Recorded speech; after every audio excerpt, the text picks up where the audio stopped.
তোমরা কি ভাবছো প্রোটিন থাকবে, হেলদি থাকবে, অথচ রেসিপিটা ভেজ? চলো চটপট বানানো যাক।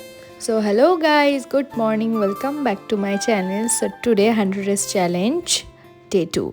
আমরা সকাল থেকে সন্ধে পর্যন্ত ছুটেই যাচ্ছি। আমরা কিসের শান্তিতে ছুটি জানা আছে?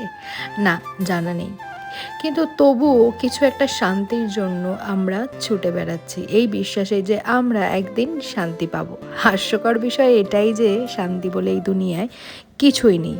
আজ একটা মনের মতো জিনিস সম্পূর্ণ হয়ে গেলেই আমরা অন্য একটা স্বপ্নের দিকে দৌড়াই, আর সেই থেকেই এবং সেটাকেই হয়তো আমরা সুখ বলে দাবি করি। অথচ ভেবে দেখো, আমরা এই সুখ খুঁজতে গিয়ে কতবার ভেঙে পড়েছি, কতবার নিঃশব্দে রাতের পর রাত কেঁদেছি, কতবার সেই জিনিসটা অ্যাচিভ করার জন্য কত মানুষকে না জেনেও হয়তো কষ্ট দিয়েছি। আর হ্যাঁ, এটাই জীবন, এবং সেই সব মানুষগুলোকে হঠাৎ করে খুশি দেখতে পেলে আমরাও কিন্তু খুব খুশি হয়ে যাই, তাই না? তাই আমি সাজেস্ট করব তোমাদেরকে, প্রত্যেক দিন কাজের মাঝখানে একটু সময় পেলেও যে তোমাকে ভালো রাখে, যে তোমাকে খুশি রাখে, তাদের জন্য একটু হলেও করো। তাহলে দেখবে তোমার মন, তোমার সোল এবং পুরো দিনটা যেন অন্যরকমভাবে কাটছে, তাই না?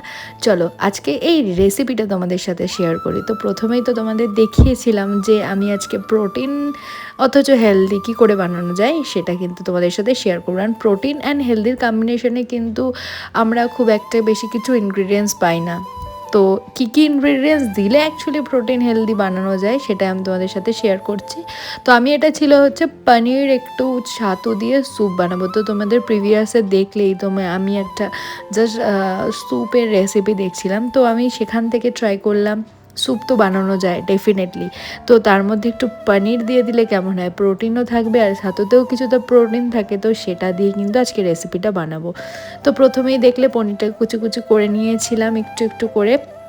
তারপর তার মধ্যে দিয়ে দিয়েছিলাম একটুখানি লঙ্কা গুঁড়ো আর হলুদ গুঁড়ো। তারপর আস্তে আস্তে এটাকে ভালো করে মিক্স করে ছাতু দিয়ে মিক্স করেছি। মিক্স করার পর একটা বাটার করেছিলাম, ব্যাটার করে এটাকে ফুটালাম, ফুটিয়ে একটা স্যুপ মতো তৈরি হলো।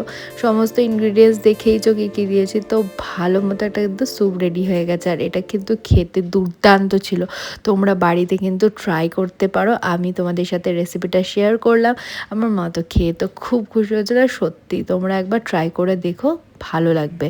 রেসিপিটা এতটাই ভালো হয়েছে যে কি বলবো। তো তোমরা কমেন্ট করে জানাও, আমি কিন্তু ইনগ্রিডিয়েন্টস তাহলে তোমাদের সাথে শেয়ার করব। তো আজকের ভিডিওটা ছিল এইটুকুনি, দেখা হবে নেক্সট ভিডিওটা।